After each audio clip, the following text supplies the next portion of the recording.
people you work in games, and they're like, "Oh yeah, didn't that guy make $1 million?" And you're like, "Which one of my friends made $1 million?" Shit, right? Because like I remember the story when I was working at Noman. I remember the story of the artist who's like he bought a Ferrari with his bonus from Blizzard, man, and like. So I'm like, who did that? And then it took a while, and it was like, oh my God, that's right. They're talking about some Fortnite, some esports thing. Yeah. And so they just don't understand it. But that's the way it's been. And that's why this industry is so ill served by traditional education. And it's because, it's not their focus. Right. And it's so new.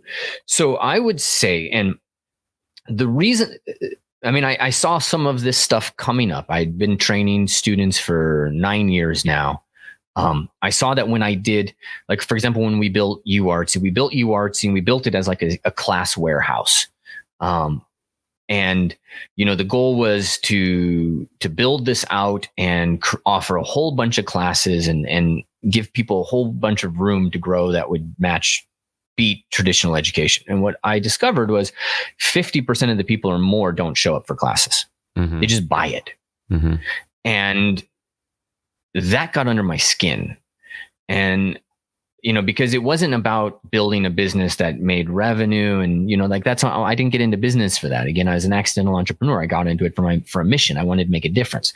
So when 50% of the people don't show up, and they don't even turn in homework, they don't do anything, I was like, something's wrong here. I'm not happy. Somebody else would be happy with this system, and I'm sure there's you can build a beautiful school out of it and make a difference in the world, but I couldn't.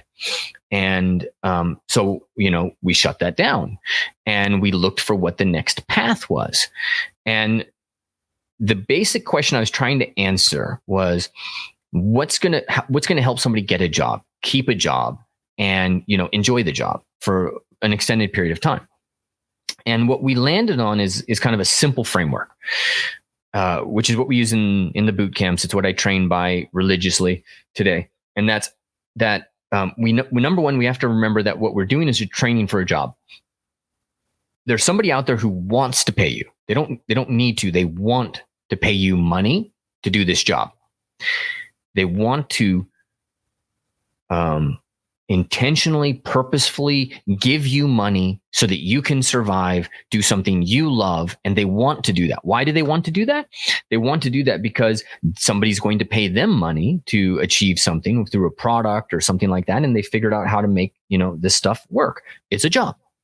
You've got to figure out what that person needs, right? And so the way we talk about it in the bootcamp is there's a graph, and it goes in 2 dimensions, okay? A normal XY graph. On one side, there's the breadth. There's the breadth of what you can achieve. So if we look at stylized characters, for example, you've got to be able to do a base, sculpt the hands, sculpt the head, sculpt clothing, do the low res. You got to do the texture, and you got to pose it. So those are the 8 phases, let's say. All right. So those are 8 things. You have to be able to do all of those to get a job in games, doing stylized work. Now, if you want to work at high res or you want to work at Blizzard, each one of those studios, you need to start to be able to do each stage better, right? Your block-in needs to be better, quicker. Your hands need to be better, quicker. If you want to work at Blizzard, you got to be top notch in all of those things.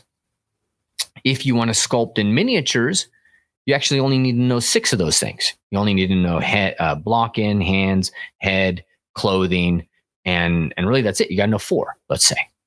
So where do you want to work? What do you want to do? What's your North Star, as in your studio?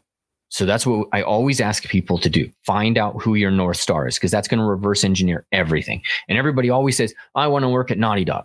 Why do you want to work at Naughty Dog? Is it just a pissing contest? Or are you just trying to say, I'm doing this because I want to be the greatest? Well, how are you going to get there? Right? What's your focus? And how can we be intentional about developing ourselves as creatives, as, entrepreneurs, and as people who, are controlling our own destiny?